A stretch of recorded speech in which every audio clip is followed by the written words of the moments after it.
Thank you very much for joining me. How you been? Ladies and gentlemen, welcome back. Back. Steve Renazizi. I'm the guy. I'm the guy. Fucking lit. I'm the guy. Steve Renazizi. Lit. I'm the guy. I'm the guy. Fucking lit. I'm the guy. Steve Renazizi. What's the odds?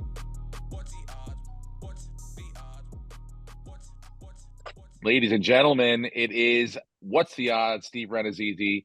Sorry we missed last week. I am on the road with the Ari Shafir Wrong Side of History tour, and I'm coming to you live from, well, not live, whenever you're listening to this, but I am right now in the Baumhard, I think that's how you say it, theater in Louisville, Kentucky. So it's been crazy. Just been on the bus everywhere in the Midwest for the last week and a half, having a great time. Shows have been awesome. Thank you to anyone who's mentioned how much they like the podcast to me. A couple people have come up. So thank you guys. And that's been fun seeing you out there on the road. So I only have a half hour. So let's get to it. Brenton. I forget, what's your name again? Brian Brenton had apparently a great week. So I asked him, I've said, how are you guys doing? And he said, I've had a great week. So that leads me to believe he won some money. Tell us what happened, Brian. I didn't win crazy. I said I didn't win crazy money. My TV broke and it got fixed. And what? I'm a gambling man. Bought the TV 4 years ago, got the 4-year insurance policy, and we beat it by 3 weeks. Wait, is that the TV that you guys yeah, the big ass TV when you came over. Yeah. It's the power board or whatever he said blew a surge or something and blew out. So we got it fixed right before would have had to pay a lot of money or get a new TV. Oh shit. Nice. Did it blow out during football or something important? No, we usually leave it on for Rogue, and we're not going to do that anymore because we came home and it was just off, and then it wouldn't work. Don't rub your eyes. You're from a different generation. We can't afford children. She's our child. It's fine. She likes watching Gordon Ramsay. We come home, she's very angry at us. That's why she barks all the time. Yeah, we put on Gordon Ramsay, she watches Hell's Kitchen, and she's very aggressive. It's crazy that you just can't put an iPad on or leave like a radio or something, like just something with just noise. Yeah. Like a normal see it. She's not learning anything. We'll do that now. We'll do that. How do you know? What? How do I know? How do you know? She's a fucking dog. You don't. She's a dog, Brenton. Don't say that. She's a dog. She doesn't know anything. She knows something. She's a dumb dog. No, dogs are dumb. No. What? How many meals has she made you since you've taught her how to cook with Gordon Ramsay? First of all, Gordon never makes the meal. Gordon criticizes the meal that's made for him, and that's what she does. So in that sense, she's picked up a lot from the show. Well, I'm sorry your TV broke, and I'm happy that you got a new one. It's good for Monday Night Football. It was straight up. It was good for last night's amazing Chicago-Carolina game. I will say I've seen a lot of bum fights going to the Midwest. I was in Oklahoma City at an IHOP on like Monday or Tuesday of this week, and 2 gentlemen started bum fighting in the lobby of the IHOP. And that was interesting, but not as interesting as that bum fight last night between Carolina and the Bears. I'm in and out of the game because obviously we got work to do and stuff at night. But I mean, if you just, but you know what? It was good. It was a good game. It was like a decent game, close game. It wasn't bad. Look, from a betting and fantasy standpoint, it had a lot of implications. And then with next year's draft, it's like the biggest storyline of all season. Chicago's winning to get that first pick from Carolina. But it is weird that Chicago had 2 Thursday night football games. I didn't think that was a thing that was supposed to happen. The whole scheduling this season has been really weird. Yeah, but I think people really thought Justin Fields was going to be an MVP and going to have a year. If you got an MVP quarterback on your team, it can't be that bad. Well, we traded for the first pick from this team to get this guy specifically, and we want to have him play the team and see if there's drama there. And then Kirk Herbstreit can talk about it because he doesn't. I don't know why he's the Thursday night guy. He's a college football guy. He doesn't know these players. He know what he's talking about. But if you get enough of these young quarterbacks, then he's like, oh yeah, I watched this guy 100 times. Then it makes sense. But overall, it wasn't as bad of a game as people thought. It's just because of the way the TV contracts are, the NFL isn't flexing games out. This week in particular, it's like we only get, of all the primetime games, we only get one team that's above 500 out of the 8 teams that are playing. So it's like the worst lineup. You had the Jets and the Chargers. Yeah. You had last night, then you get the Jets again against the Raiders, and then the Bills and the Broncos. The Bills are the only winning team. Well, this and just they're goes to 5-4. show you. This just goes to show you that the NFL, the insiders, are just as bad at picking the winners as we were this year. Yes. You know? Absolutely. They were like, these are the people we think are going to be good. These are the matchups we think are going to be, ones to watch on that week, and let's go. But they're going to be, I mean, I was trying to think last night. You got Carolina, you know why they're there. You want to see the number 1 draft pick, right?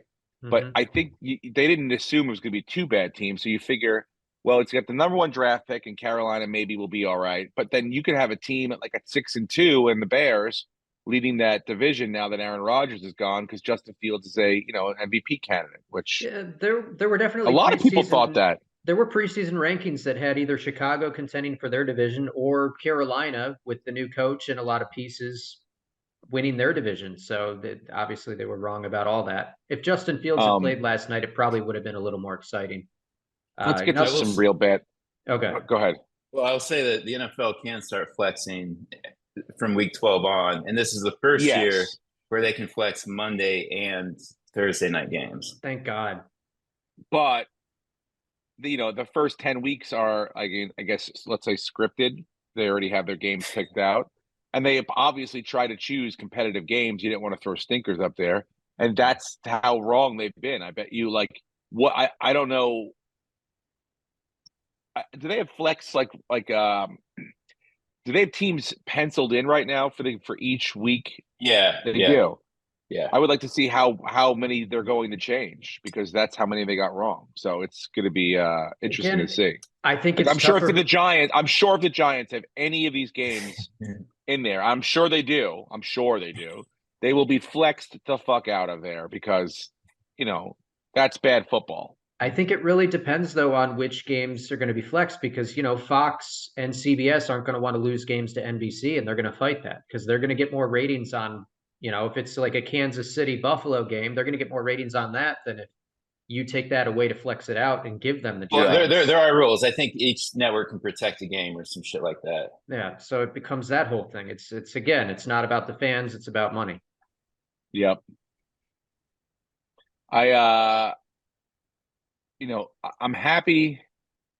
I don't know what I am. I'm feeling about the Giants. I'm happy that our path is sealed now. We have to, the die has been cast. We are no longer have any dreams or aspirations of joy. We just don't. I went to the Giant game against the Jets with Jackson. It was it was unbelievable to be there with him, to have us experience together, what we thought was a win. Literally, what we thought was a win. We were leaving the outside, the inside of the stadium when the Giants got the ball back. I go, there's no way this is going to be able. This is a win. We're all right. And I've done this before with Giants games. I took Jonah to a game one time. The Cowboys were down by 10 and scored 10 points in the last minute and a half while we were walking to the train, and then went on to win in overtime. This time, we got to the gates when the Jets actually got the ball back. And I said, look, let's just watch the field goal. If they kick the field goal, we'll figure out what's going to happen. So you kick the field goal, it goes in. Him and I decide, we're at the gate. We go, let's go back inside and just watch overtime. Meanwhile, we've been in the rain the entire time, but I'm like, let's do it. We go back, we sneak into the 100 level, and we just watch 3 plays down the field. But we almost won a football game with literally negative passing yards. Yeah.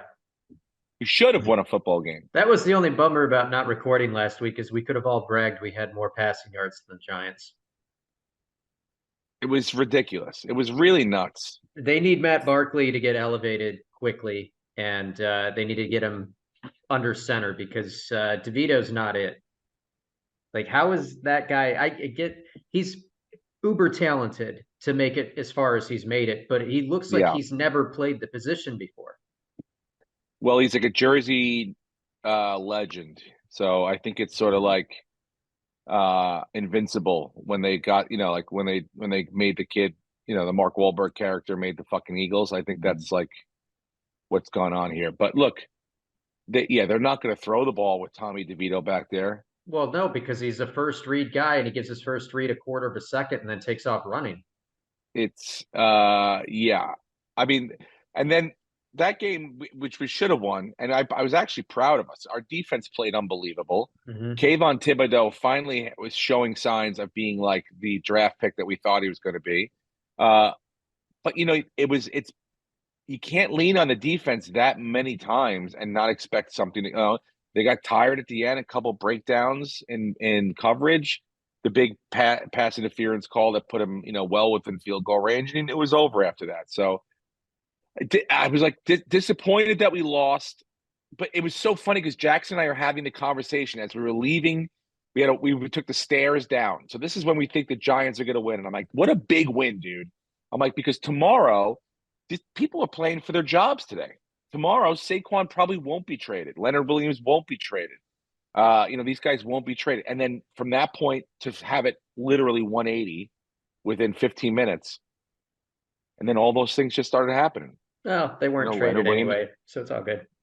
I was very happy that Leonard Williams, a second round draft pick for a guy that, is your second most, hit to the salary cap. I mean, Chase Young went for a second round pick. So I was I think if Chase Young goes second round, I don't think Leonard Williams. No, Chase Young went for a third round pick.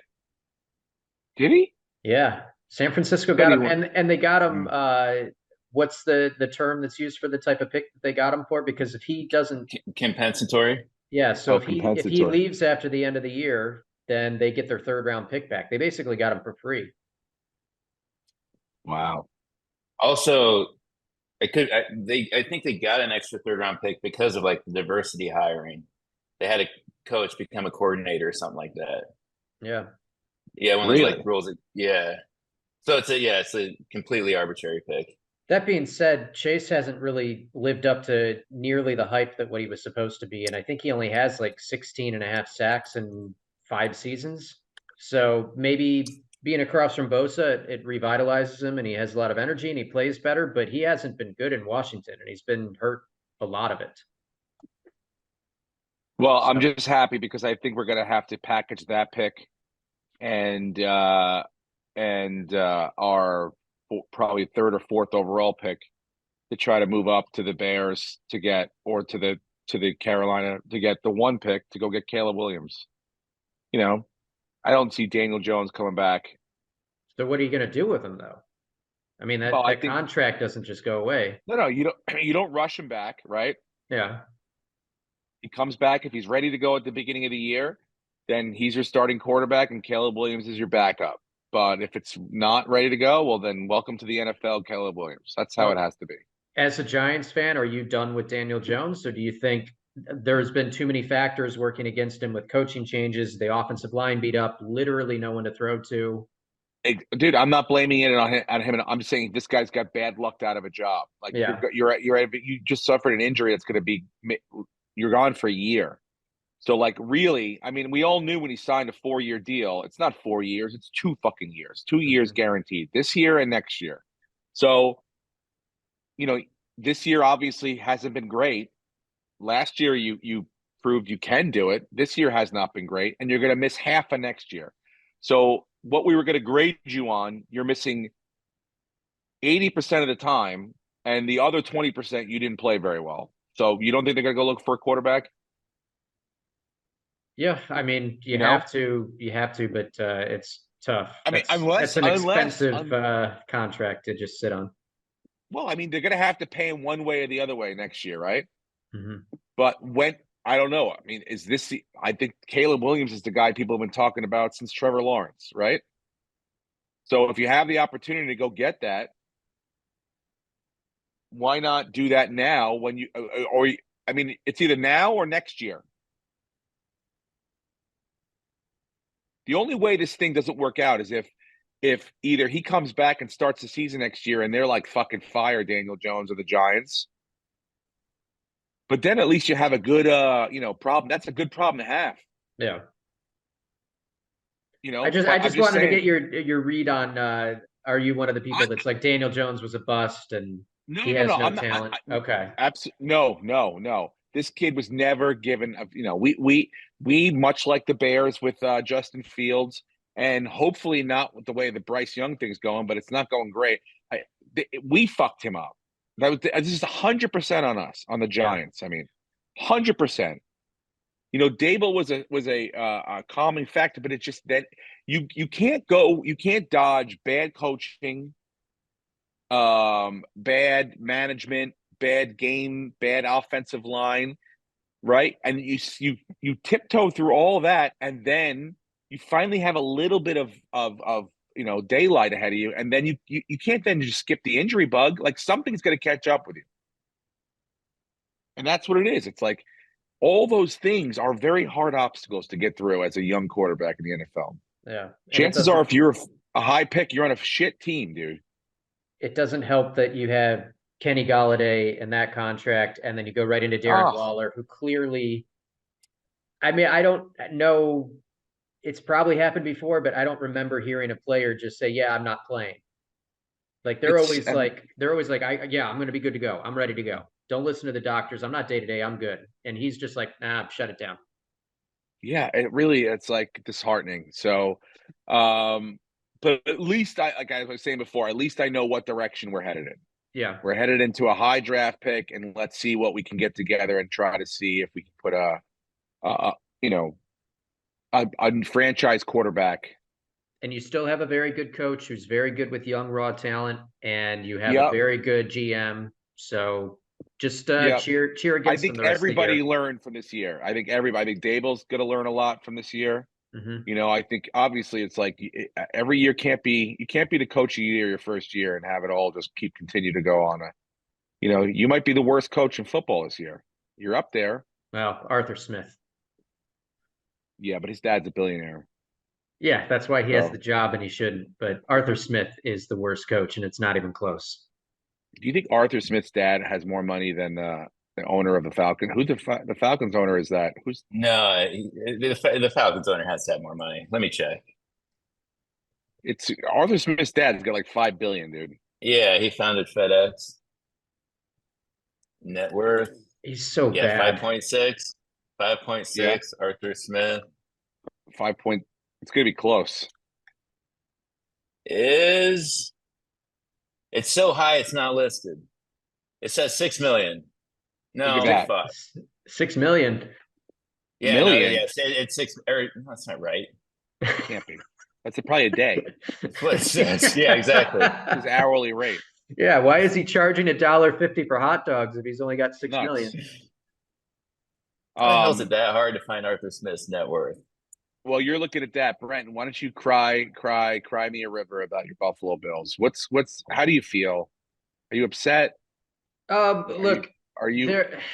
I think. What are you? Gay? I'm kind of numb. I'm kind of numb to it. I'm still gay for Josh Allen. I think I'm not anymore for McDermott.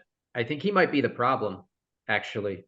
Hot take. Yeah, I brought it up a couple weeks ago. I was hearing from the beat writers. There were rumors that maybe that's why Dable got out, was because McDermott wanted to have all the say because he thinks he's this defensive genius. So he knows what the offense should do against the other team's defense, and they butted heads, and he left. And then you have Dorsey come in, and he's been kind of the scapegoat everyone wants fired because of his terrible play calling, which it hasn't been good, but how much of that is actually him and how much of that is McDermott? And he's just making bad decisions. I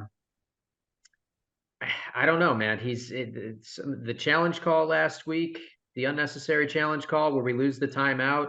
The officiating wasn't great, roughing the passer on Burrow was atrocious. I mean, what do you got to do? You don't hit him late. You don't hit him in the head or neck. You don't hit him below the knees. You get him perfectly where he's JJ supposed Watt. to. And JJ Watt said he the same thing rolls. too. He rolls so he falls on top of him. He gave him a pillow. Gave him a 400-pound pillow to land on. I don't understand how that's a call. Then you don't call the tripping before halftime. That ends that drive instead of giving us at least a field goal opportunity. You don't call the defensive pass interference when the guy basically was ripping at Davis's face mask in the end zone on the first drive of the second half. So officiating definitely gave Cincinnati an advantage. That being said, Buffalo was still in it. They were one drive away. They were one possession away. Dalton Kincaid had a huge fumble, and that's what cost us the game is the turnover thing. We had two, and they had none. They're a very competitive team. I don't know if they're a Super Bowl team anymore just because losing Milano and White kind of crushed our defense, and the offense plays very well in spurts, but not continuously. But they're still going to make the playoffs, and they're going to be a very hard out for whoever they play. They're probably not going to get past the first or second round at this point unless things drastically change. But at the same time, I don't think I've watched a season where every week it's like, okay, there's a new favorite. And then that new favorite gets destroyed or they have a huge injury and now they're completely off the table. Like it just keeps changing. So no one's out of it yet. The Giants are out of it, but no one else is out of it yet. No. Buffalo, And again, yes, there's no runaway teams. They should win this Monday night. But even if they don't, Denver is playing a lot better. Even if they don't, there's still only going to be a game and a half out of the division. And there's going to be, 7 games left after this week. So, I'm not optimistic about them finishing this year in the Super Bowl, but I am optimistic about them being very competitive and still being fun to watch. And I second all that. If they don't make the playoffs, the silver lining in that is they can move on from McDermott and we can try to get someone else in. Not that there's a lot out there, but we can try to get someone else in to win while Josh is still young.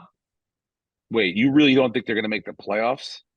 If they don't, I think they will. But if they don't, the silver lining is McDermott is gone, no question.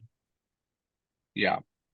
Well, I think if they don't make an AFC Championship game, McDermott might be. Yeah, he might be a victim nice. of his own success. That would be nice I guess too.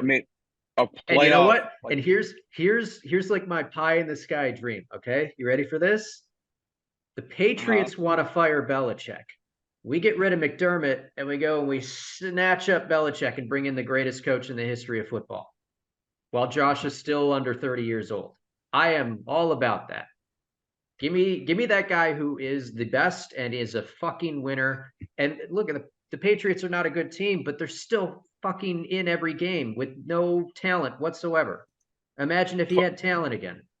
Parcells is still alive. Bring him back. He's coached every AFC East team except the Bills. Parcells was great because Belichick was working underneath him. That was all Belichick. Parcells was a whatever coach. Steve, your rebuttal? You're the Giants I don't fan. think yeah, I mean, give me a break, dude. Parcells was not like the wizard behind a curtain. I'm telling you, dude, Parcells ran that show. Parcells taught everyone. Dan Belichick was a defensive, genius and a schemer, but Parcells set the tone of this is what this team's identity is going to be. We're going to run the ball with Joe Morris, and we're going to fucking shut people down with the best defensive player that's ever walked the planet Earth. So, it's pretty. It is kind. I mean, I'm not taking anything away from Belichick, but when you have Lawrence Taylor to scheme with, it's makes your job a little fucking easier, So fine, fair point. Neither, but both those guys probably shouldn't be coaching. That's my pie in the sky dream. Is Belichick is going to be fired, especially if they lose to the Colts. It'll happen before the end of the year. If not, it's happening at the end of the year, and McDermott will be gone and we'll swoop in Belichick. And even if it's just a couple of years, if you guys are right and he's washed, fine. I would rather take a shot on the greatest coach in the history of the game who is still competitive in every single football game and still winning games with no talent and put him on a team with a lot of talent and see what he does versus what McDermott has done the last 5 seasons, which is just basically disappointing and underwhelmed. Man, what a change this season. If I could have told you week 1 that you would be saying week 10 or week 9 that you're gonna be hoping that Bill Belichick is the coach of your team next year. You would have Hang on a fucking second. punched me Hang in on the a second. face. What? Let's reverse to last season. I don't know which episode it would have been, but there was an episode where I brought up, and I don't know if you remember this, Lucas, but I said the owner needs to put Josh in a room without anyone else and go, hey, man, is McDermott the problem? Be honest with me, because you're young and we're still in our Super Bowl window. I said that. I said that last year, and he's clearly a problem.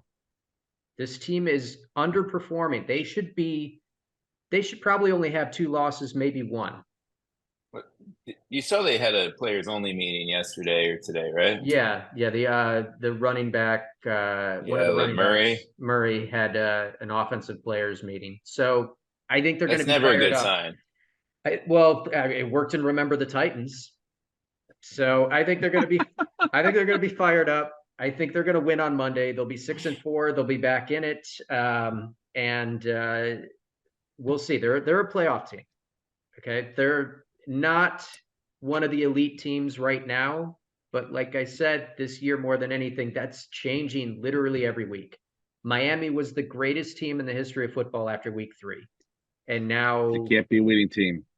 exactly. Unfortunately, only winning teams usually make it to the playoffs. So well, we're still technically a winning team. We just got to win on Monday against the Broncos, and we'll be at home. Let's get to some picks this week, shall we? Yeah. I've been looking over a couple of these games here. Watching the Sunday Ticket on the bus was kind of fun. We got a Lou Manti's Pizza in Chicago and had to drive to another venue, Wait, which was pretty cool. You didn't get Professor Pizza? Well, because he was going to come to the Vic, but then it was some sort of comedy festival for the first time they were doing there. So it was like there were like 8 venues going on. So each venue had a different caterer. So I guess didn't match up with him. But I'm going to be there again in a couple of weeks. So hopefully Professor Pizza will be around. Hit him up, and anyone who loves pizza porn, follow Professor Pizza and just the stuff he's putting out. Like it's the best pizza I've ever had in my life. He's great too. But we called Simone. And I said, the pizza place, deep dish? And he's like, Lou Manti. So we got one of those and we watched the games. So I really, there are games that I'm like, I know, like the Giants are going to get destroyed. So it's a 17-point right now. 17 points. God. And BetDSI does not have it listed. It doesn't look like. They're not going to let me. I mean, no, here it is. I got 17.5 on BetDSI. I honestly think if you added up all the other games, it wouldn't be a 17-point spread, because then you got Lions and Chargers 3, Falcons and Cardinals 2, Saints and Vikings 3, Tennessee and the Bucks 1. They're all like within 1 or 2 or 3 points, and then you have 17 fucking points. Yeah, it's nuts. I mean, a professional football team should be able to cover 17 points, but they're on the road. DeVito does not look like a professional football player, and I don't have much faith in him being able to move the ball. Oh, my God. Your offensive line has not gotten any better, and Barkley can't do everything. Dallas is pretty good against the run, so you load the box and you basically shut down their ability to even get a first down in this game. Yeah. So 17.5 seems generous, because at the same time, the defense is playing better, but they're not going to be able to slow down CeeDee Lamb and Pollard, and Dak is actually playing good football. There's too many weapons on Dallas's side that they should get that pretty easy. And this feels like a 28-3 game. I know, Brenton. Fine. Were you going to say that? I'm sorry, I didn't mean to step on you, but you weren't going to say they were going to cover, right? No, I want to, but I'm not. That's the fan. Off of it. You're right. That's the fan talking. That's why I'm leaving it alone. My real thing is the Bengals are going to beat Houston at home by definitely more than 6 points. Even without T. Higgins? Without T. Higgins, Jamar Chase is still questionable. He's been practicing, but he's got his bad back. So you're going to be. I'm telling you right now. We won last time, didn't we?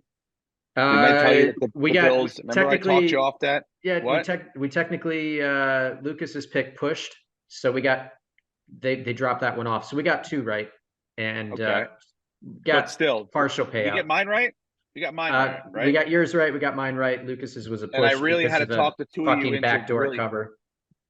I told you the two of you, right? I said I'm going to take care of you. Don't worry about it.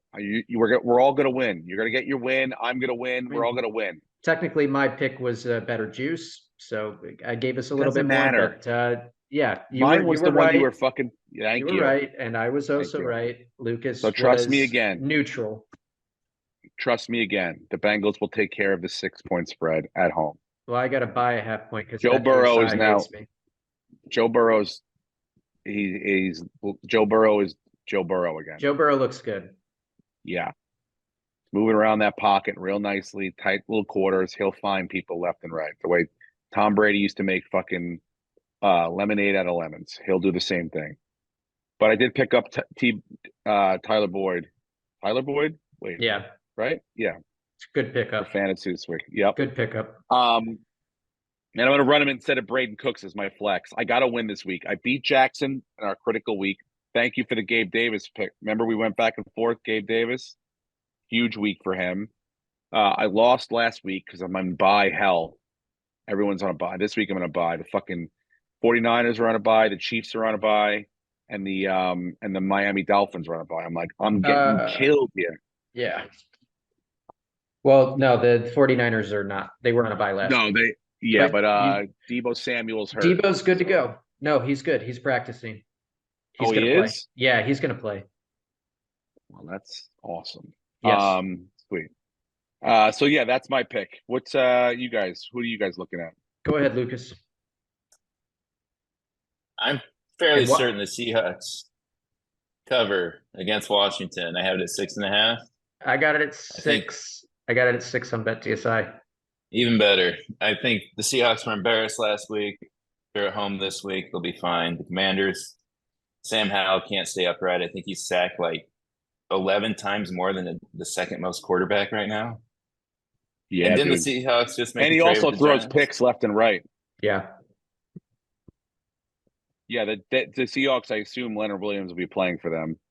Yes, and Washington, keep in mind, traded away their 2 best pass rushers. So you're going to be able to not only pass on them, but there's not really anyone to stop the run either. So Seattle should be able to control the ball. Did that Chicago trade make any sense to anyone for Montez Sweat? Montez Sweat? Yeah, giving up a second round pick. He's a good player. They have the cap. Yeah, they signed him to an extension. They have exactly. They had the cap space. Yeah, they had the cap space. We'll see if it pans out. I think some of these guys just need to change the scenery. And Chicago with the picks next year, I mean, they're going to have a lot of picks. They're on the up and up. Well, I think in Steve's defense, it also had vibes of Chase Claypool last year. Yeah, like, you're doing the exact same damn thing. That was a huge swing and miss. But Montez Sweat has already made, like last night, he made an impact. He looks good. There's 2 games I'll throw at you guys that I like. One is a serious and the other one is for fun. I've got the Steelers covering at home against Green Bay. Green Bay's not a good football team. I know they won last week, but they suck. The Steelers defense is elite. Jordan Love is not. He's not that guy. And you can run all over Green Bay. They're not good against the run. So I think Jaylen Warren and Najee Harris should be able to have good games, and you're not going to need Kenny Pickett to do a whole lot. Defense will stop them, and they're going to control the clock, and they're going to grind out the game and win. They just have to cover 3 points at home. So I like that one. And then Kyler Murray's coming back. Hasn't played in a year. Problem is, on Thursday, last night, 3 days before his first start, the new Call of Duty dropped. So you think Kyler Murray is focused on Sunday's game? Fuck no, he's not. And I know that Arthur Smith is the worst coach right now in football, but Atlanta's got way too much talent. Arizona is atrocious. Their only saving grace is if James Conner plays, which is still not guaranteed. And I think Atlanta, going on the road to Arizona in a dome, will cover the 2 points. Mm. I I like the mean- first. I like the Steelers way more than the second game because I Oh, yeah, Falcons me and too. Cardinals. Second one's for fun. Yeah, I mean, yes, I like Putting the it out Steelers there. too. I love Tomlin. I love the defense. I love TJ Watt. So that to me is, but yeah, I mean, Kyler Murray. What do we? That's an interesting thing. Like, what do you expect back from like coming back from him? He's going to look like he Fitting hasn't in. played for a year. He I mean, wasn't. look at Josh Dobbs. They traded him away, and then they got to the point where they were like, "Oh, we don't even need this fucking guy anymore. We'll give him to Minnesota," and then he goes out and rocks fucking Minnesota. Yeah, well, Uh-oh. Brock's he Special guest Ryan O'Neal, hump in the back. he did an amazing job coming in and learning a playbook in 3 days, and not even he learned the playbook before he learned his teammates' names. Yeah. So that was incredible. But hold on. he had a couple What? of turnovers. Got and- another way to go out. We're going out a different way. We moved the bus. The bus has been moved. Who moved it? We all moved it. Paul. We were all helping No, he out. didn't. Yeah. Paul showed up. He was For real? pissed. He was like, I was- No, he wasn't. Punched the boy. Shut up. All right. No, we did move the bus though. On the other side. It's in the loading dock on the other side by the security booth. A long walk. Is it for? Find your way back. Shut up. All right. Just find somebody and I'll tell you. What side? What's it called? That's through the Whitney Road dock. Okay, for those that are listening to this, the bus has been moved, and it seems that Steve is now stuck in Kentucky. Up all up top. Okay, the exit out that way too. Yeah. You guys going for a walk? All right. I'll text you when I'm done. He seems very stressed. Apparently, they moved the bus. I will never find my way back to it. And that's it. This is my last podcast, and I'm signing off. It's, All right. Well, we Yeah, have we found- the Bengals -6, the Steelers -3, Seattle -6. $50 is going to get us 265. And if That's you want it? if you want it, that's Let's. Should we throw in the? Jesus Atlanta game. Christ. By the way, can I Ten- make a stat Hang correction? on a second. Yeah. I put it in. I got to redo it because it says the line has changed. I hate bet DSI. Oh shit. So who changed? Arthur Blank is worth 7.4 billion. Arthur Smith is worth 6 million. So the internet wasn't wrong. I just got the wrong Arthur. Oh, yeah. So yeah, Arthur Blank is worth 7.4 and the FedEx founder is worth 5.6. Damn, I thought you could be like, I'll buy the team for my son. All right, you guys figure this out. I gotta That's run. essentially what he did. I love you guys. Continue the podcast. Everybody's gonna win, and I'll talk to you guys next week. All right. Go All right, Bills. go Bills. Thank you very much for joining me. How you been? Ladies and gentlemen, welcome back. Back. Steve Renazizi. I'm the guy. I'm the guy. Fucking lit. I'm the guy. Steve Renazizi. Lit. I'm the guy.